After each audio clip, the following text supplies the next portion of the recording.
चलिए सीधे शुरू करते हैं। आज के इस एक्सप्लेनर में हम मिक्सचर्स यानी मिश्रण की उस अदृश्य दुनिया में उतरेंगे जो हमारी रोजमर्रा की जिंदगी को बिल्कुल बदल कर रख देती है। देखिए, दो अलग चीजों को मिलाना और फिर उन्हें एकदम सटीक तरीके से अलग करना, ये कोई मामूली बात नहीं है। ये एक ऐसी वैज्ञानिक कला है जो प्रैक्टिकली हर जगह मौजूद है। एक छोटा सा सवाल सोचिए, हरे भरे गन्ने के पौधों से वो बिल्कुल सफेद चमकदार चीनी के दाने आखिर बाहर कैसे आते हैं? या फिर आधुनिक चिकित्सा में खून की सिर्फ एक छोटी सी बूंद से मलेरिया जैसी बीमारियों का पता कैसे लग जाता है? इन दोनों बातों के पीछे एक ही मैजिक है, केमिकल सेपरेशन टेक्निक्स। अगर मिश्रण को अलग करने की ये कला नहीं होती ना, तो आम जिंदगी बहुत बहुत मुश्किल हो जाती। और ये बात इस तस्वीर से बिल्कुल साफ हो जाती है। एक तरफ देखिए, खेतों में परंपरागत तरीके से फसल निकाली जा रही है और ठीक दूसरी तरफ एक आधुनिक लेबोरेटरी में वैज्ञानिक उन्हीं चीजों को पूरी बारीकी से समझ रहे हैं। ये सटीक विज्ञान ही है जो खेतों की मिट्टी को लैब की एडवांस टेक्नोलॉजी से जोड़ता है। लेकिन चलिए, किसी भी चीज को अलग करने से पहले थोड़ा बेसिक समझ लेते हैं।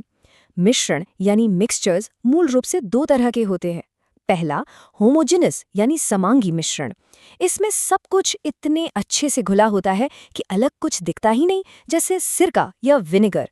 और दूसरा है हेट्रोजीनियस मिश्रण। इसमें अलग अलग हिस्से आसानी से नजर आते हैं, जैसे पानी में मिली हुई रेत। दोनों का नेचर बिल्कुल अलग है। अब यहाँ जो सबसे खास बात है, वो इस बिल्कुल साफ लिक्विड को देखकर समझ आती है। ये एक परफेक्ट होमोजेनस सॉल्यूशन है।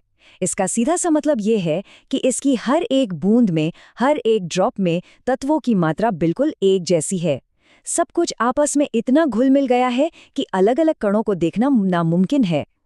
इसके ठीक विपरीत एक हेटेरोजीनियस मिक्सचर बिल्कुल अलग बर्ताव करता है। यहाँ भारी कण जैसे मिट्टी या चाक पाउडर थोड़ी देर में आसानी से तले में बैठने लगते हैं। इन कणों को देखने के लिए लैब के किसी माइक्रोस्कोप की जरूरत नहीं है, सीधे आंखों से देखा जा सकता है। ये बिल्कुल भी एक समान नहीं होते हैं। खैर, इन दोनों के बीच का अंतर एक बहुत ही मजेदार लेजर लाइट एक्सपेरिमेंट से पूरी तरह साबित हो जाता है। जब एक लेजर बीम को नमक और पानी के बिल्कुल साफ ट्रू सॉल्यूशन से गुजारा जाता है, तो लाइट बिना किसी रुकावट के सीधी निकल जाती है। तरल एकदम साफ दिखता है क्योंकि इसमें कोई बड़े कण हैं ही नहीं जो रोशनी को रोक सकें। लेकिन अब यहाँ बदलाव देखिए।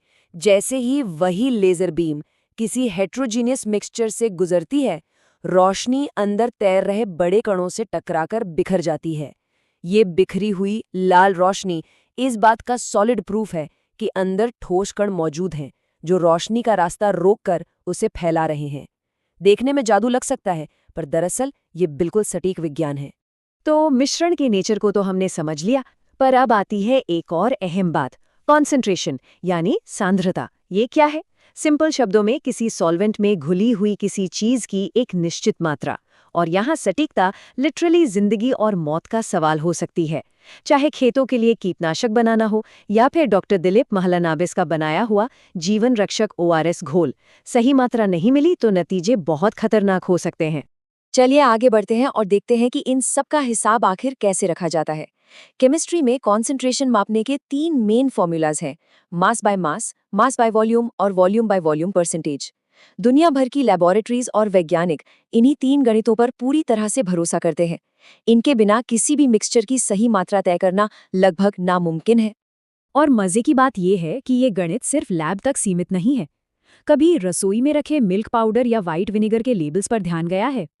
इन पर छपे मास बाय मास और वॉल्यूम बाय वॉल्यूम परसेंटेजेस ही तय करते हैं कि हम जो खा पी रहे हैं उसकी असली बनावट क्या है। ये प्योर केमिस्ट्री है जो हमारी पैंट्री में बैठी है।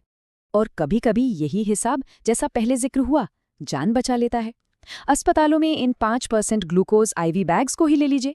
मरीजों को फ्लूइड्स देने के लिए जो स्टैंडर्ड 0.9% सेलाइन ड्रिप चढ़ाई जाती है, वो मास बाय वॉल्यूम परसेंटेज का सबसे परफेक्ट उदाहरण है। यहाँ एक मामूली सी चूक भी जानलेवा साबित हो सकती है। तो सबसे अहम पॉइंट अब ये आता है कि इन मिश्रणों पर तापमान यानी टेम्परेचर का क्या असर होता है। इसे सॉल्युबिलिटी कहते हैं।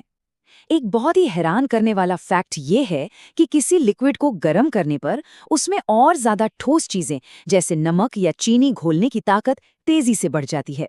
लेकिन, और ये ध्यान रखने वाली बात है, वही गर्मी लिक्विड के अंदर पहले से घुली हुई गैस को बाहर निकालने पर मजबूर कर देती है। गर्मी का ये डबल एक्शन वाकई अमेजिंग है। और इसी गर्मी और ठंडक के खेल का फायदा उठाया जाता है क्रिस्टलाइजेशन में, किसी लिक्विड से ठोस अशुद्धियों को हटाने का सबसे बेहतरीन तरीका। लैब में इसका जादू देखने लायक होता है। पहले कॉपर सल्फेट को थोड़े से सल्फ्यूरिक एसिड के साथ गर्म पानी में घोला जाता है और फिर जैसे जैसे इसे धीरे धीरे ठंडा होने दिया जाता है, मूल तत्व बिल्कुल शुद्ध और खूबसूरत ज्योमेट्रिक क्रिस्टल्स के रूप में उभर आते हैं। और ये प्रक्रिया सिर्फ प्रयोगशाला के ग्लास बीकर्स तक सीमित थोड़ी न है। हमारे इतिहास और इस पूरी धरती पर इसके शानदार एग्जाम्पल्स भरे पड़े हैं। प्राचीन भारत में समुद्री तटों पर बनने वाला पंगा और करकच नमक, या फिर जमीन की गहराई में बनने वाले सुंदर क्वार्ट्ज क्रिस्टल्स, यहाँ तक कि सौरा की मौसमाई गुफाओं में सैकड़ों सालों से जमते आ रहे विशाल क्रिस्टल्स, ये सब इसी क्रिस्टलाइजेशन के ही तो प्राकृतिक रूप हैं। अब चलिए थोड़ा और आगे बढ़ते हैं। अगर दो ऐसे तरल यानी लिक्विड्स को अलग करना हो जो आपस में पूरी तरह मिक्स हो चुके हैं, तब क्या करेंगे? तब काम आता है डिस्टिलेशन। ये आपस में घुलने वाले लिक्विड्स जैसे एसीटोन और पानी को अलग करने का सबसे पावरफुल तरीका है। बस इसकी एक ही शर्त है, उन दोनों लिक्विड्स के उबलने के तापमान में कम से कम 25 डिग्री सेल्सियस का फर्क होना चाहिए। ये पूरा एपरेटस किसी जादू की तरह काम करता है। जब इस मिक्स लिक्विड को गर्म किया जाता है तो जिसका बॉइलिंग पॉइंट कम होता है वो किसी घोस्ट की तरह भाप बनकर ऊपर उठने लगता है। फिर ये गर्म भाप एक ठंडे कंडेंसर से गुजरती है और तापमान कम होने की वजह से दोबारा एक शुद्ध तरल के रूप में दूसरे फ्लास्क में टपक टपक कर जमा हो जाती है। ये पूरी तरह 100% प्योर होती है। और इस डिस्टिलेशन के रियल वर्ल्ड यूजेस सच में चौंकाने वाले हैं।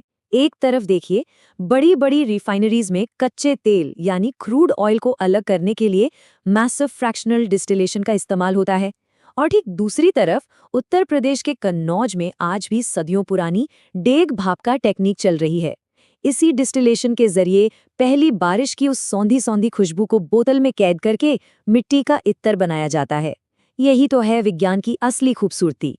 इन सब मजेदार कॉन्सेप्ट्स को समझने के बाद एक बड़ा रोचक सवाल जहन में आता है। सोचिए, इस वक्त हम लोग जिस कमरे में बैठे हैं वहां ऐसी कितनी अदृश्य और जटिल चीजें छिपी हुई हैं जो बस किसी वैज्ञानिक प्रक्रिया से अलग किए जाने का इंतजार कर रही हैं। रोजमर्रा की आम चीजों को एक बार इस केमिस्ट्री के चश्मे से देखकर देखिए, आसपास की दुनिया और भी ज्यादा फैसिनेटिंग लगने लगेगी।